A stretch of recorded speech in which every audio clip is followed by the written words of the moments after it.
Amid the chaos in the Middle East, Christians are disappearing, and the West, which owes them the foundations of their culture, is looking away.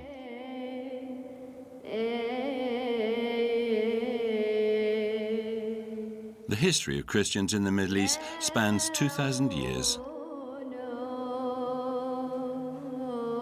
Their churches date from the 1st century, when Europe was still pagan. They were there before the advent of Islam. Discriminated under all regimes, often persecuted, they nevertheless survived. In the early 20th century in the Middle East, 1 in 4 people were Christians.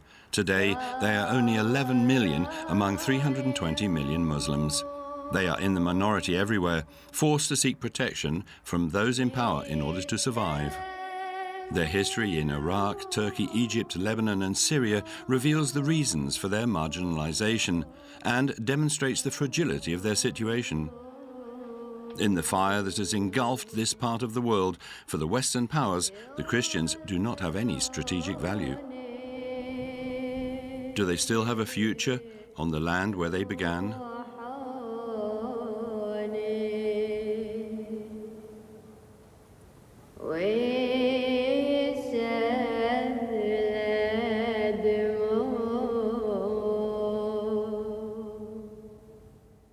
Who were the Christians in the Middle East? What's amazing is that the very idea of Christians in the Middle East surprises us. What should be surprising is that there are Christians in the West, because Christianity was born in the East. It is a religion that originated in Asia, Palestine. Therefore, Christians in the Middle East are the Christians who were originally there, in Palestine, and stayed and developed there. These are obviously the early Christians, the immediate disciples of Jesus Christ, and then the first communities that were created around Jerusalem, Damascus, Alexandria, Antioch, while we, the Gauls, were in our trees with the Druids. So we shouldn't be astonished by Eastern Christianity, but more by Western Christianity. The spread of Christianity begins with the apostles, but it's with St. Paul of Tarsus, who evangelizes much of the eastern basin of the Mediterranean, that the church is born. St. Peter creates the first church in Antioch. St. Mark reaches Alexandria by sea and is at the origin of the Copts of Egypt. St. Thomas, the unbeliever, crosses Mesopotamia and Persia to arrive in Kerala in southwestern India, where he founded the church and converted thousands of Indians. At first, the message of Christ is taught in homes and then spreads from town to town through merchants and converted soldiers. The East is the origin of Christianity. With over 2 billion followers, it's the main religion in the world, and also the most persecuted. Thousands of Christians are killed every year because of their faith. A major reason for the threat that now hangs over Eastern Christianity is its identification with a West which is perceived as hostile and controlling. Christians in the Middle East are divided into 2 main types: Catholics that are faithful to Rome, and the others which are independent, divided into several churches, each obeying a patriarch. There are 6 different rites: the Byzantine, Armenian, Syriac, Chaldean, Maronite and Coptic.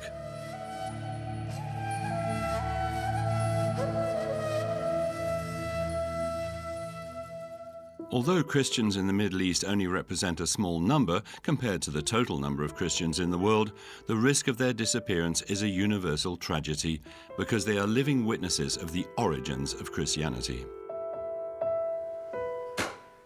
It's true that very often in the West we forget these communities exist, and when we remember them, we are embarrassed by them. Particularly, it's a paradox that they're often persecuted in their own countries because they are seen to represent the West. But in the West, in secular lay politics, they're very often ignored precisely because they're Christian. From the early 20th century, the West actually fuels the desire of Christians in the Middle East to form themselves into independent nations. But each time, the West betrays those expectations and doesn't go on to fulfill its promises. To understand Christians in the Middle East, we need to understand that they have always been caught between the West on one side and Islam on the other. And it has been like this for centuries. The Christians did not arrive at any given time. They were the original citizens of these countries who then went on to welcome Islam and Muslims. Some people, including the so-called Daesh, believe that ultimately these Christians should not live in this region. Either they convert to Islam, they leave, or they should be killed. The emergence of the Islamic State in the heart of Iraq and Syria and its desire to establish a caliphate in which Christians no longer have their place has immersed Christians in a fierce war. In June 2014, Daesh troops broke through the Nineveh plain and seized Mosul, Iraq's second city. After some hesitation, Christians fled to the east towards Kurdistan.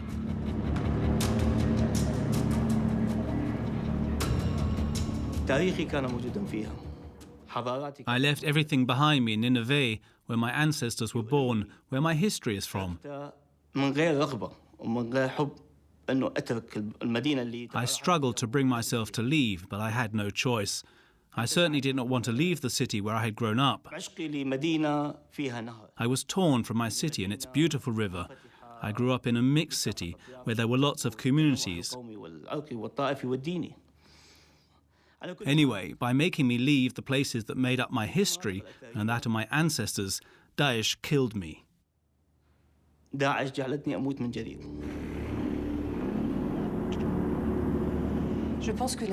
I think the question of the end of Christians in the Middle East was actually raised a long time ago. This is a question that was raised from the time of Saddam Hussein, as this Christian population, often depicted as representing the Ba'athist regime, bore the brunt of repression and authoritarianism in Iraq, and were, in fact, victims of history very early on. Under the Ba'athist regime of Saddam Hussein, Christians were not perceived as a threat. They represented a population of 1.5 million people, and some held positions of high responsibility. But Christians were the first victims of the collapse of power after the US invasion of 2003.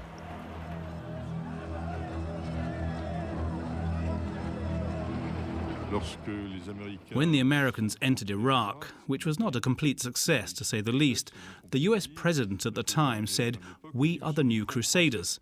This phrase caused the deaths of hundreds of Christians accused of being friends of the Americans. So, after being seen as collaborators with Saddam Hussein's regime, in the minds of the Sunni insurgents, Christians became collaborators with the Americans. And from 2004-2005, we saw a rise in attacks, especially jihadist violence against the people and against the churches, which are systematically attacked, against a number of dignitaries who are killed, murdered in cold blood. And the fall of the regime precipitates what we could call the extinction of the Christian presence in Iraq, but is really the extinction of Iraqi society more generally.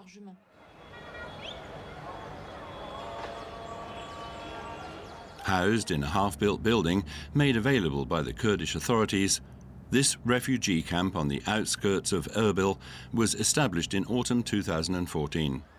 It is home to 2,000 people, mostly Christians, but also Yazidis. For Father Najib Mishal, a Dominican Iraqi exiled to Kurdistan, it is essential not to separate different minorities.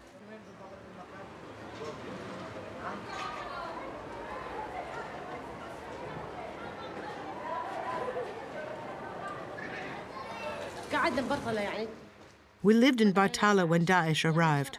They said, "Go home, there's nothing to fear."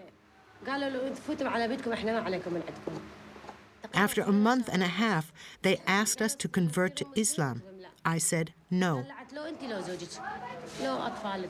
They said, it's either you or your husband or your children. My husband said, go with the kids, I'll stay here. They took my husband, and to this day, I do not know where he is. I have 3 children and no salary. I have nothing. My life is very difficult, and my little girl is sick. Members of Daesh banged her head against a wall. I feel bad for my children, and I do not know if my husband is alive or dead. Some say that he is dead. Others say that he is alive, and I just do not know. I am a professor and head of department at the Institute of Fine Arts in Mosul. There are 5 people in my family. There's a well-prepared plan to remove the Christian population from the region.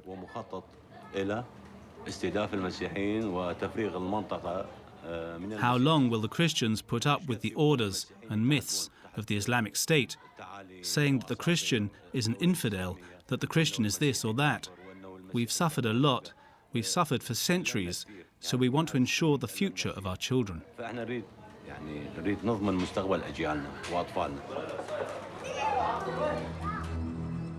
In its eradication frenzy, the Islamic State also attacks the culture of any people that preceded Islam. So, for Daesh, everything that predates the arrival of Islam must be destroyed.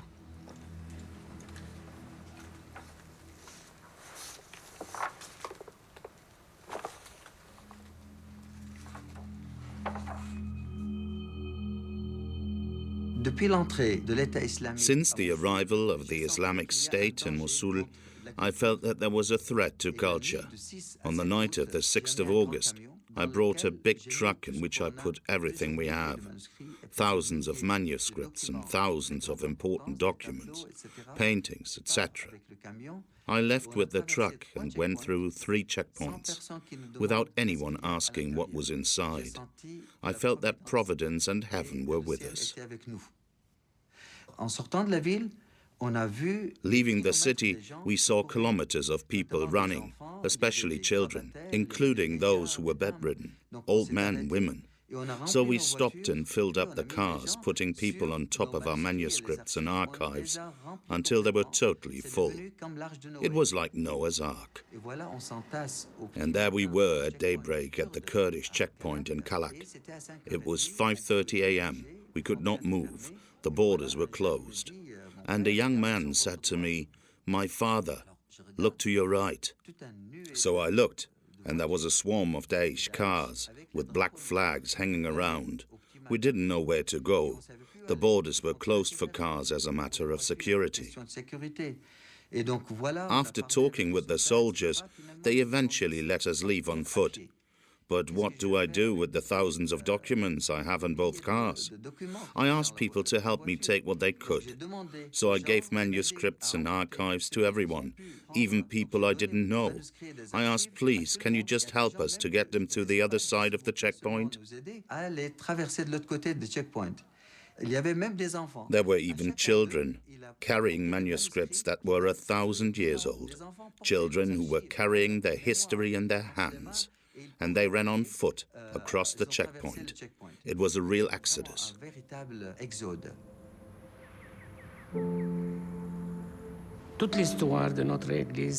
All of our church's history started in Baghdad, in Babylon, and I feel like I have a mission. I am not just a patriarch for the Chaldeans, but for all Christians as well as for Muslims. Even if there aren't many Christians left, or very few, I'm here because I'm not just a patriarch for a small herd. And I believe that Muslims have much more need of me as a Christian than Christians do.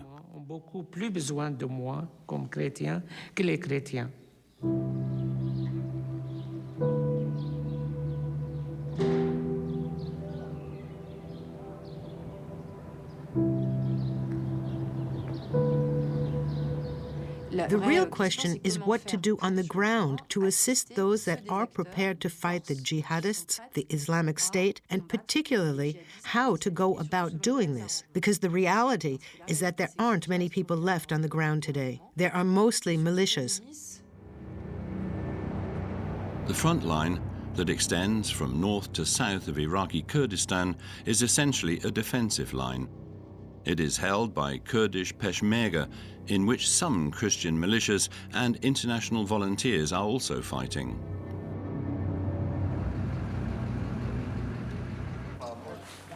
My name is Sergon Daniel. I'm from The Hague. I came here to join Duchnausha. I joined in December. I used to sell bread to markets. Yeah. And before that, I was geologist. We Christian, most of us are peaceful people. We just like peace and be safe. We don't like fight any other peoples. But that's enough. I think that's enough. We must do something. We mustn't stay at home and not doing anything.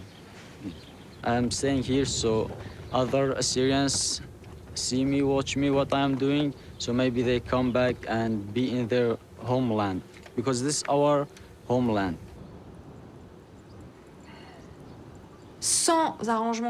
Without local organization, Christians have no future. Without a compromise in the region between major regional powers to stop the bloodshed, Christians have no future on a larger scale in the Middle East.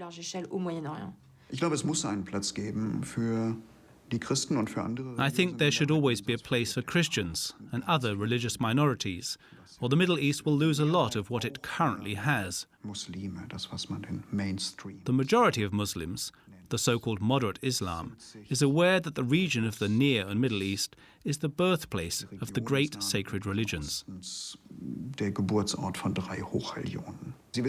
They know that if Christians were not there, they would lose something in terms of cultural plurality, political plurality, and the link with the rest of the world. Bindungen zum Rest der Welt.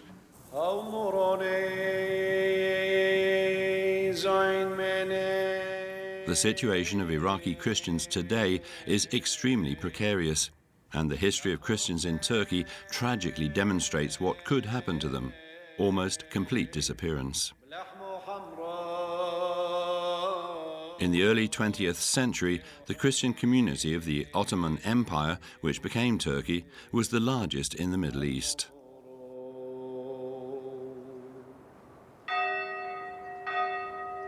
The Tur Abdin is the historical birthplace of Syriac Orthodox Christians. It's called the Mountain of God's Servants.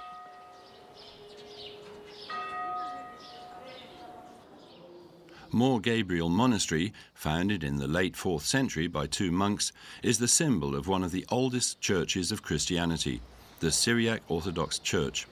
At its peak, during the 5th and 6th century, more than 1,000 monks inhabited the monastery.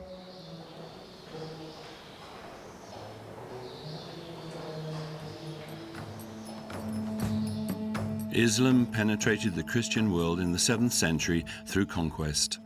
Once they had won territories from the Byzantine Empire, the Arabs unified these regions through language, currency, and establishing a powerful and efficient administration.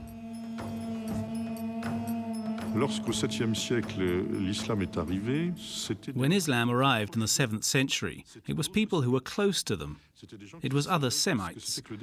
They were people who knew the desert, camels, taking off shoes before entering someone's home. It is not a Muslim custom to remove their shoes before entering a mosque. It is an Arab custom. Somehow, Christians adapted well to the arrival of Muslims, especially as the Muslim prince, the caliph, the successor of the prophet, needed to run a vast empire, and he lacked experience. So often Christians were ministers. There was a strong friendliness because Christians knew the language and the mentality well, and there are quite a number of texts, dialogues between Christians and Muslims on problems that today we wouldn't dare to tackle.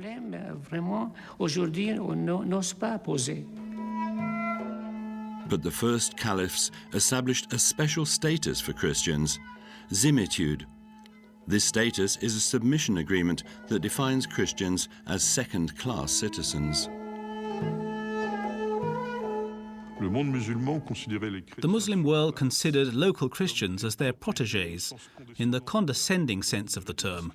So there was discrimination, sometimes in their clothing, sometimes in access to certain jobs, and also in terms of taxes. They had to pay a tax which was the price for that tolerated status. With the advent of the Ottoman Empire in the 15th century, the situation of Christians is normalized. The system of millets, which means nation in Turkish, recognizes Christians as a community represented by a patriarch, but still with a lower status. This system remains in place until the fall of the Ottoman Empire. In the late 19th and early 20th century, there is a current of ideas embodied by the most nationalistic, which believes that there must be balance between belonging to the Ottoman Empire and religious affiliation to Islam. From then on, you could be Turkish and Muslim, but not Turkish and Christian. And this idea was taken up at the beginning of the Turkish Republic by Mustafa Kemal, who also formalizes this conception of citizenship that is reduced to religious and denominational affiliation. This discrimination was sometimes violent, and when you are discriminating against someone, a time comes when the persecutions turn violent. In 1915, a genocide planned and carried out by the Young Turks movement, who were in power in the Ottoman Empire, has 1.5 million Armenian Christian victims, or 2/3 of the population, and more than 50% of Assyrian Christians, nearly 260,000 people. It's certainly true that one of the things that has fueled intolerance and the persecution of Christians has been the rise of nationalism. And that was one of the main factors that led to the genocide of Armenians and the persecution of Christians. 100 years ago, other less-known populations who were victims of genocide include Assyrian populations, Chaldean and Syriac, who were victims of what in Aramaic is called seifo. Seifo means the sword in Aramaic.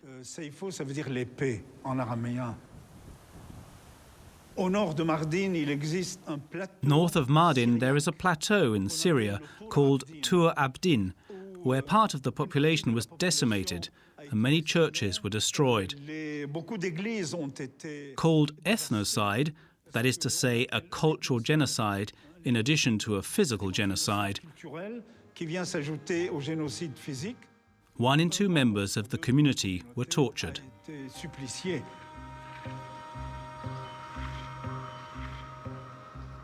Ethnic cleansing committed against the Assyrian Christians during the First World War is now a forgotten genocide. Yet at the time, abuses against Christians were known to Western governments, church leaders, politicians, and military officers. The irony of history is that the Assyrian Chaldeans, massacred today in Nineveh province in Iraq, are the descendants of the survivors of the 1915 genocide.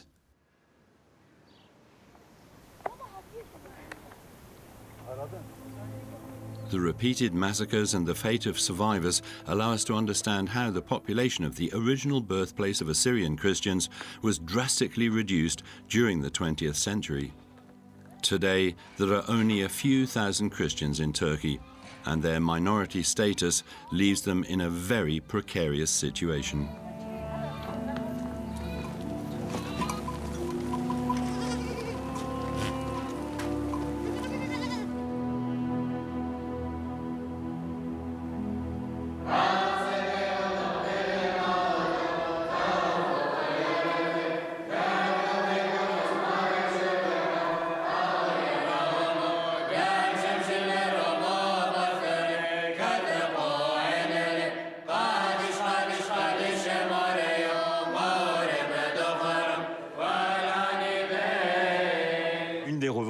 One of the demands of this small community is to have a legally protected status that is currently denied by the political authorities. Armenians and Orthodox Jews have a form of legal protection and can be considered a community with cultural, political and religious rights. But other Christian minorities, Syriacs, Catholics, Protestants, evangelicals, which exist as well, although in a tiny minority, have absolutely no legal rights, as they are considered a collection of individuals. Kafro is an emblematic village which was deserted by its inhabitants in 1994, and access to the area was forbidden by the Turkish army. In 2003, the ban was finally lifted, but although Christians are allowed to return and build houses, they are forbidden from rebuilding their churches. The old town was here.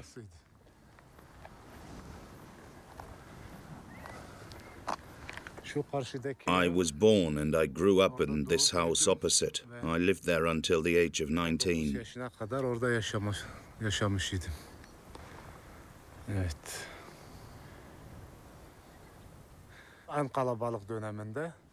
At its peak, there were about 50 families living in this village. It's interesting, in 100 years, this village was emptied 3 times. 3 times it was destroyed and rebuilt in 100 years. Tur Abdin is an interesting case. It is the will of a very few people, but even though they are few, what this means is important. They want to move back to Turkey and reclaim their roots, practicing their faith. And this is what happens. But how many people does it affect? 100, 150, maybe so. It's very much a minority phenomenon. And what is important is that firstly, they have the possibility of resettling in their homes or the place where their ancestors lived. And secondly, if they wish to, they can renovate or rebuild the buildings. It is rather the case of reconstruction. But they have a problem practicing their faith in the old churches.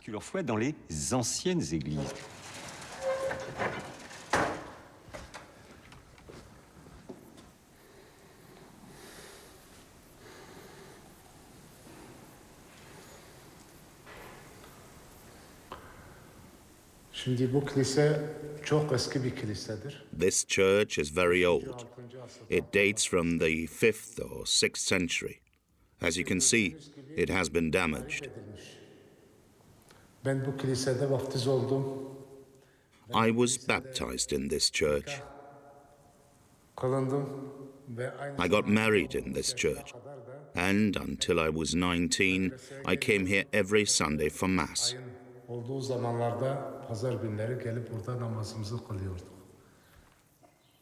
The military has written some very ugly things on the walls.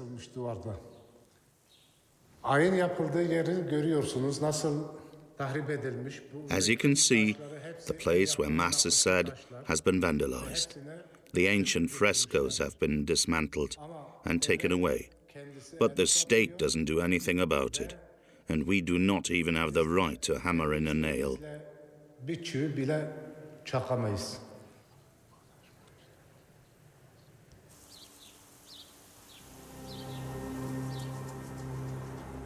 Turkey was once home to the largest Christian community in the Middle East, but this can now be found in Egypt. The Copts of Egypt are one of the main Christian communities in the Middle East.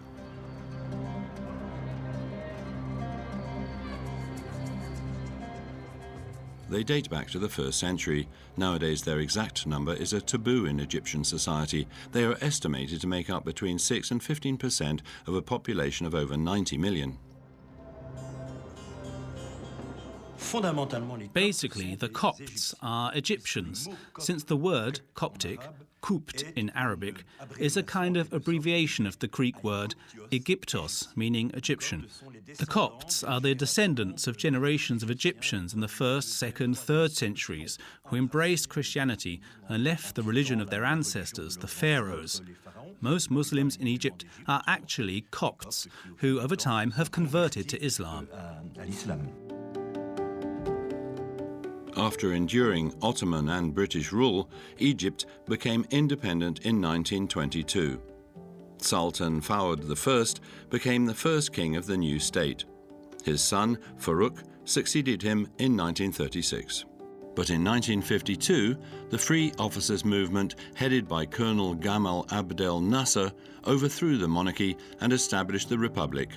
This was the era of Pan-Arabism, an ideology which aims to unify the Arab people, a hope for the Muslim world in its aspiration to modernity. In the first half of the 20th century, the Middle East was marked by the Pan-Arabist ideal. There were going to be Arab societies constructed that were modern. Arabism had been betrayed and was a failure, probably because the West had not supported it sufficiently. And Arabism was, alas, succeeded by Islamism. Obviously, in that context, Christians no longer feel welcome. They are excluded by a major part of society. The following regimes, from Nasser to Mubarak, call themselves republicans, but in reality are trying to provide security to the Muslim majority. In the 90s, armed Islamist groups destabilize the state and attack the Christians. Caught in the crossfire, Copts find themselves alone, ignored by the international community, which is more anxious to preserve the stability of Hosni Mubarak's government. During the New Year Mass of 2011, the Copts are the target of a particularly heinous attack in the Alexandria Cathedral. An escalation in violence causes several deaths, and the perpetrators are never identified. The relationship between the population and the regime deteriorated, which could be seen in the rise of protest movements, including strikes and demonstrations. And within the church, there was a parallel movement, of course, to a minor extent. But a number of elite secular Copts increasingly challenge this monopolization of speech and Coptic identity by the church and the hierarchy, challenging both the authoritarianism of the Pope and the majority of bishops, as well as their own compromise with the authoritarian regime. January 25, 2011, revolution broke out in Cairo's Tahrir Square. Thousands of young Christians and Muslims defy the authority of President Mubarak and unite in the hope of a new citizenship, waving side-by-side crosses and Qurans. In 2012, the election saw a better organized Muslim Brotherhood gain power. The new President Mohamed Morsi passes a constitution that paves the way for a stricter Islam, confiscating secular ideals and citizens of the revolution. In June 2013, he was overthrown by the military. The reply comes quickly. All over Egypt, 60 churches are ransacked by supporters of the ousted president. The beautiful dream of Tahrir Square goes up in smoke. The Islamists wanted to make the Copts pay, considering them to be some of the primary instigators of the movement that brought about Morsi's fall from power. Like most Christians in the Middle East, the Copts are a minority in their own country and are forced to seek the protection of those in power. Coptic Pope Tawadros II and the bishops unconditionally support the new president, Abdel Fattah al-Sisi. For the first time in the country's history, an Egyptian president greets the Coptic community during Christmas Mass.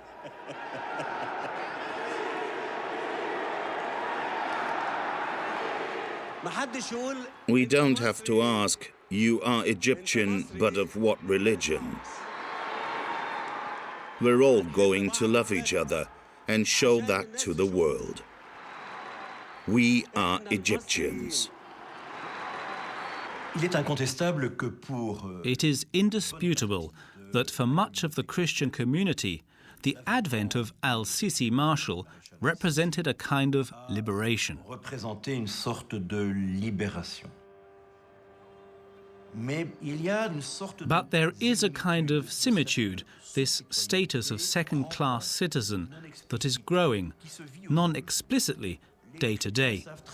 Christians know very well that in the workplace, promotions will be less easily accessible to them than to Muslims.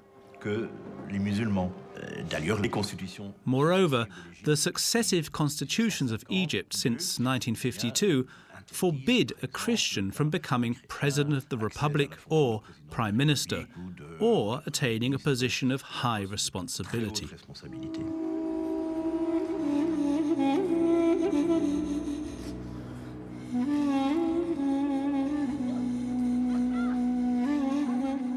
In the heart of Egypt, near Luxor, between the Nile and the desert, we find the symbol of the Coptic resistance, the monastery of Deir el-Malak Mishal.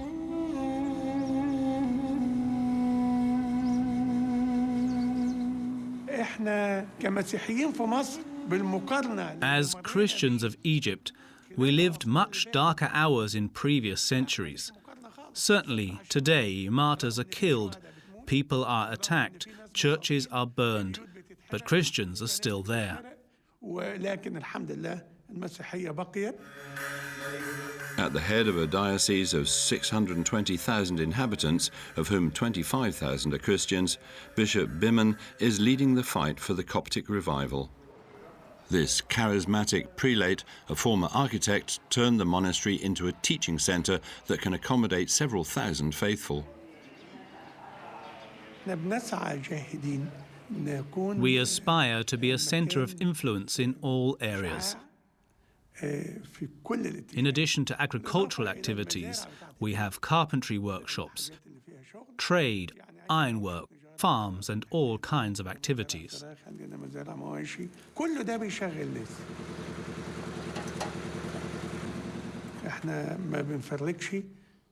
We offer work to whoever deserves and who is competent, without any religious discrimination. Near the monastery on the Nile, in the town of Nakwada, Bishop Biman has begun construction of a new church. Christians throughout the region are encouraged to come to worship, including the children, who, every Friday, have a 2-hour mass dedicated to them.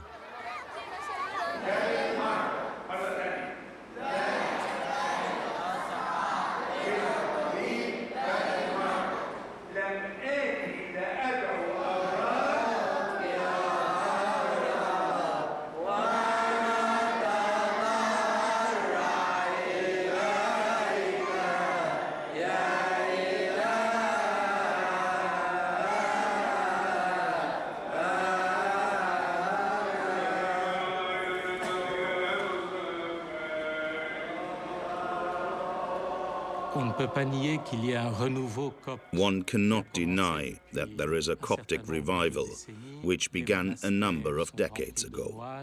The monasteries are full of monks, churches are full, but at the same time, you can actually see a certain drop in the Christian mentality. The danger is that Christians become a small island within the population.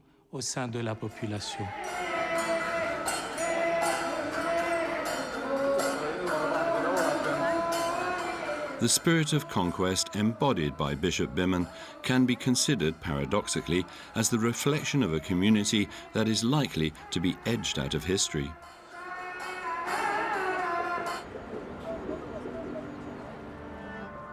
One country is an exception in the Middle East, Lebanon, the only Arab country where Christians are not in the minority and they fully participate in political life. Mainly Maronites, they represent 43% of the population, alongside other religions. Shiite Muslims 27%, Sunni Muslims 23%, Druze 4%, and Alawites 3%.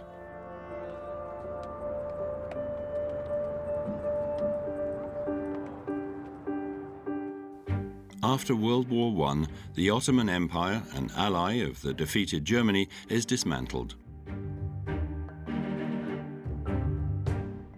The Middle East is redivided by the victors into the current states: Lebanon, Syria, Jordan, Iraq, and later Israel. France and Britain divided the Middle East between them 100 years ago, and it's certainly the case that that division formed the basis for today's political geography, ran roughshod over local differences, over ethnic differences, religious differences, and paid no attention to them. The Sykes-Picot Agreement was very much designed to resolve tensions between the two allies, rather than to accommodate local differences in the Middle East.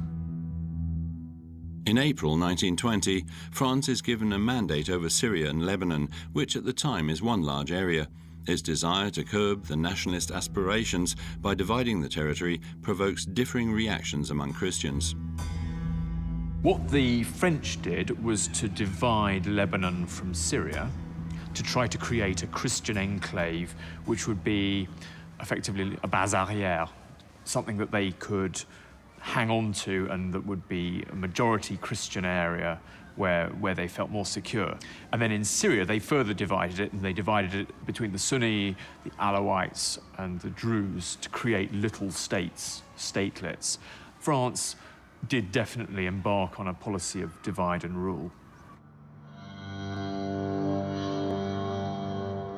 Unlike their Maronite brothers in Lebanon, the Syrian Christians aspire to create a great Arab nation.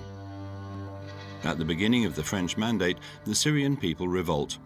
If Syrian Christians do not participate in this military action, they will be at the forefront of political resistance to the French, who have colonial designs on the region. This spirit of resistance embodied by the Christians pervades civil society and unites them with the Sunni Muslims, who are in the majority in the country.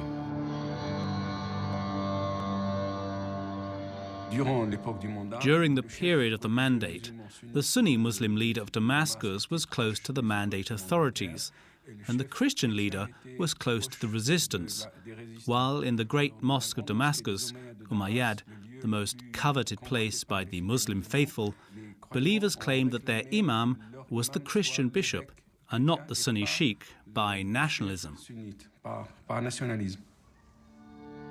What it fails to build in Syria, France will create in Lebanon, a state where Christians are in the majority and where they have strong political power.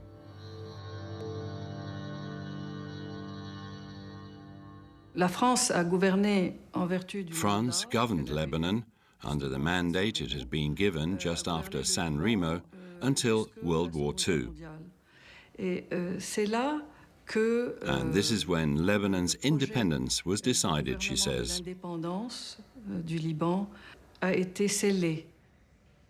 The President of the Republic, who was a Christian Maronite, confirmed a verbal agreement, which remained verbal, with the Sunni Prime Minister at the time. And this agreement, which is still called the Pact of 1943, was in fact the foundation of the development of modern Lebanon, she says. This verbal pact of 1943 divided political power between different faiths. It stipulates that the President of the Republic and the Chief of Staff will always be a Maronite Christian, the Prime Minister a Sunni Muslim, and the Speaker of Parliament a Shia Muslim. We built a kind of laboratory of institutionalized dialogue with the Christian presence that maybe marks the identity of Lebanon. Lebanon is the key to the Middle East. In 1975, the presence of Palestinian combatants destabilizes Lebanon and triggers a terrible civil war that lasts 15 years and causes around 200,000 deaths. A war which pits everybody against each other and also sees bloody fighting between Christians. In 1990, the guns fell silent after 15 years, leaving a destroyed capital and a country in ruins. And the Christians entered a deep depression, she says. Why? Because they had the feeling that the political agreements that ended the war, the Taif Agreement, where all of the Lebanese parliament had been summoned to meet in Arabia to create a new constitution, Lebanese Christians felt that they had not only lost the war, but they had also lost Lebanon, she says. This feeling of a loss of power, even today the Lebanese Christians do not know how to manage their own destiny. This is what made them an historic exception, she says. They are the only non-Muslim community which had managed, through history, to control its own destiny by sharing it with Muslims, she says.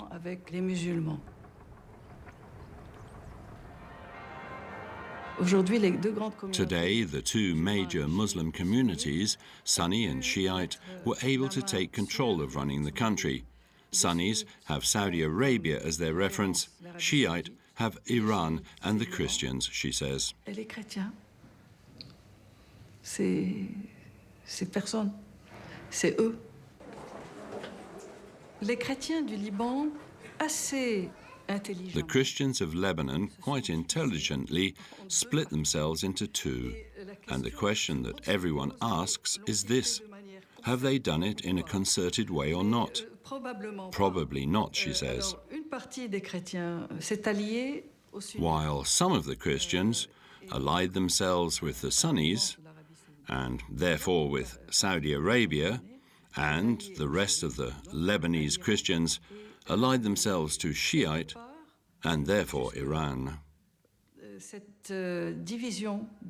And somehow, this division of Christians into two saved them by preventing further anti-Christian discourse in Lebanon, she says. Au Liban. بسم الآب والابن والروح القدس طابع وملء نعمة الروح القدس تطبع أمة الله ماريا ريتا بسم الآب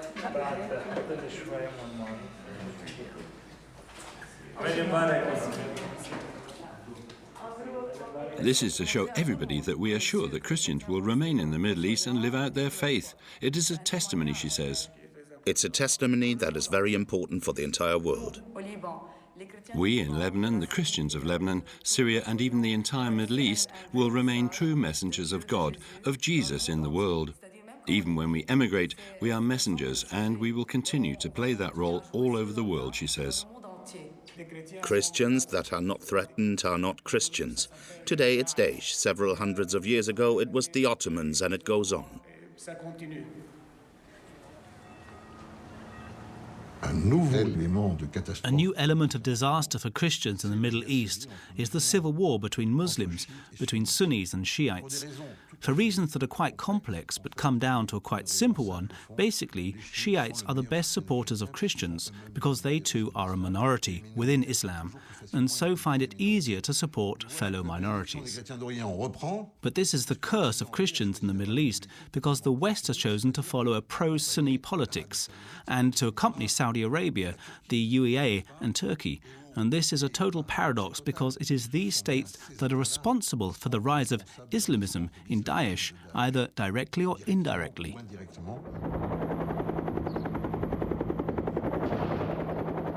In Syria, Christians are caught in a war that has been raging for 5 years, and the forces on the ground testify that the conflict now pits Sunni Saudi Arabia against Shiite Iran. On the one hand, the Syrian army of Bashar al-Assad, backed by Lebanese Hezbollah and Iranian troops. On the other, Islamist brigades and what remains of the Free Syrian Army. Daesh, occupying part of the territory, has further complicated the issue by attacking in turn the government and moderate opposition.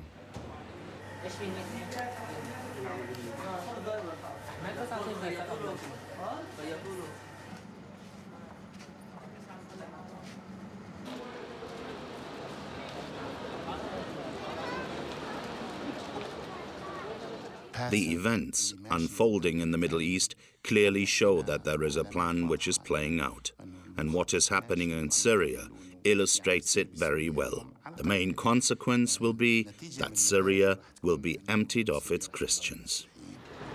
The Syrian Christians represent 10% of a population consisting of 78% Sunni Muslims and 10% Alawites.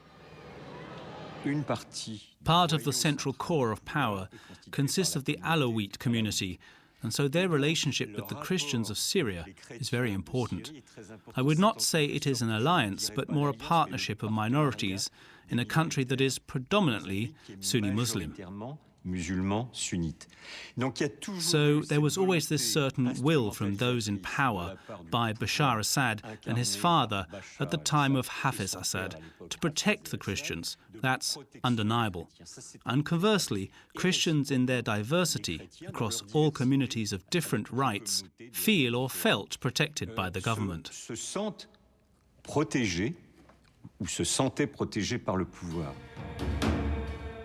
Hafiz Assad from the Alawite minority took power in 1970. He established an authoritarian regime that allowed the Secret Service to infiltrate Syrian society as a whole and even to construct religious hierarchies for Muslims and Christians which controlled the appointment of imams and bishops.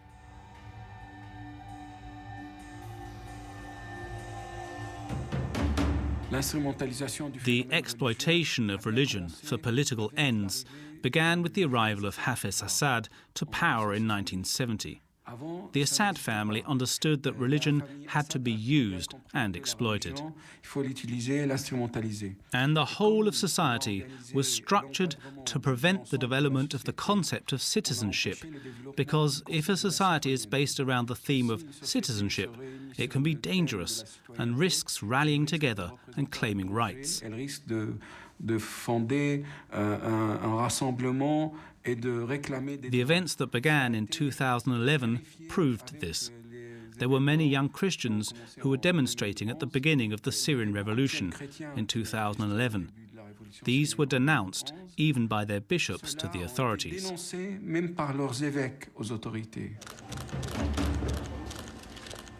In the footsteps of his father, Bashar al-Assad exploits communities. He uses the civil war and the Islamist threat to push men of the church to show their support for the regime. Religious systems and Christian religious authorities have joined forces with the government because they believe that if Muslim extremists take power, they will be exterminated. Before the war, there were 1,800,000 Christians for 23 million individuals. They are now only a few hundred thousand. 6 million Syrians of all faiths have left the country, including nearly 1 million Christians. From that point, what we must understand is that Christians are leaving because after 14 or 15 centuries of resistance, for the first time, they feel they can no longer resist. Christians only have one option left, and that is to leave. They go to a West that often they think of as Christian, and they discover it as completely secularized. They can survive physically there, but not spiritually, as they no longer have the necessary environment to transmit their identity. So culturally, we are really facing a disaster. We are truly facing an event that seems to prefigure what will happen from now on, that their identities will only be deadly or folkloric. And what Christians of the Middle East signaled in history was this ability to mediate between the two religions, since they accompanied the birth of Christianity and the birth of Islam, and so they have always been in between the two. But our world does not want mediation or in-between, and that's what the Christians of the Middle East show us. That's why their drama is not a special one, it is a universal drama, which gives us a tragic picture of tomorrow's world and shows us that our indifference is even more shameful. Now, those societies in the Middle East were also sensitive ecological systems in which Christians and Jews and Muslims and Yazidis need each other if they are to flourish. And if we allow one species of faith to become extinct, then everything is impoverished. And when they die, we die.